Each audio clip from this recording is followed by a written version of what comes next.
Antwerp, Belgium, February 2003. Rain slicked the cobblestones of the Diamond District. Beneath the city's polished surface, a different kind of sparkle gleamed, vaults filled with billions worth of uncut diamonds. Inside a dim workshop, Leonardo Notarbartolo, a professional thief with a calm, calculating demeanor, ran his gloved fingers over a schematic.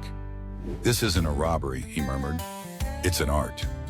Around him sat his crew, the School of Turin, experts in alarm systems, locksmithing, and safe cracking.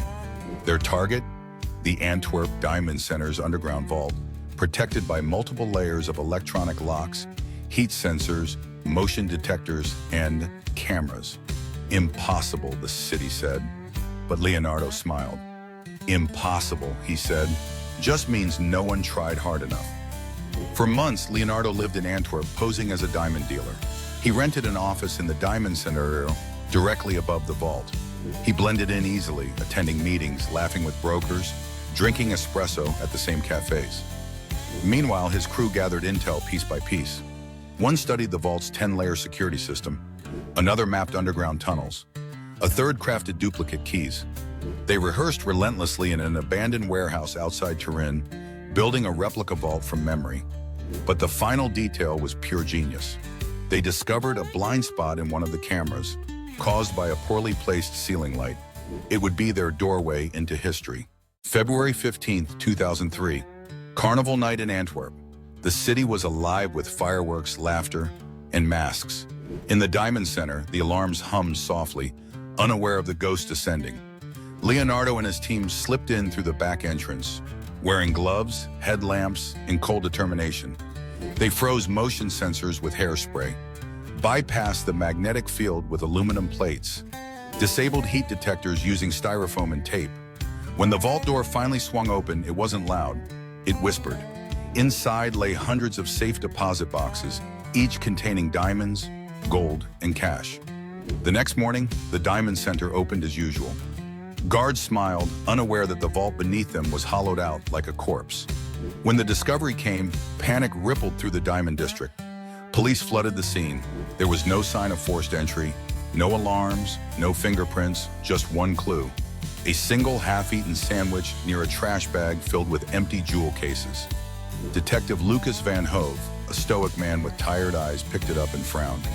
"They were ghosts," he muttered, "but even ghosts leave crumbs." They worked in silence, their faces gleaming with sweat and greed. By dawn, they had taken over $100 million worth of loot and vanished.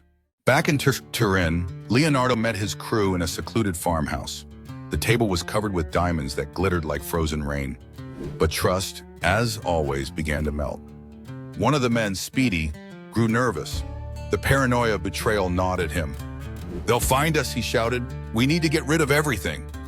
Against Leonardo's orders, Speedy panicked. He dumped garbage bags filled with evidence into a forest outside Antwerp. But fate wasn't kind. A passing farmer noticed the bags days later and called the police. Inside, diamond wrappings, security camera tapes, and receipts. Among them, Leonardo's DNA on that half-eaten sandwich. Police raided Leonardo's home in Turin. They found cash, diamond dust, and surveillance photos of the vault. He was arrested. Calm as ever, he told the officers, "You'll never find the diamonds." And he was right. Of the $100 million stolen, most was never recovered. No one knows where it went. Perhaps hidden, perhaps sold, perhaps buried deep beneath the city's cobblestones. Leonardo served time, but the mystery outlived the sentence. Years later, a retired jeweler in Antwerp received an anonymous envelope. Inside was a single flawless diamond and a note. "Not everything that's stolen stays lost. L." Detective Van Hove, now gray-haired, stared at the gem under the light. He smiled faintly. "Art," he whispered, echoing Leonardo's words.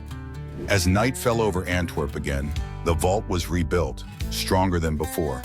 But somewhere beneath the city or beyond it, the legend of the Tunnel of Treachery lived on. A tale of brilliance, greed, and betrayal that turned ordinary thieves into ghosts of history. Like, comment, and subscribe for more true crime stories of genius and betrayal.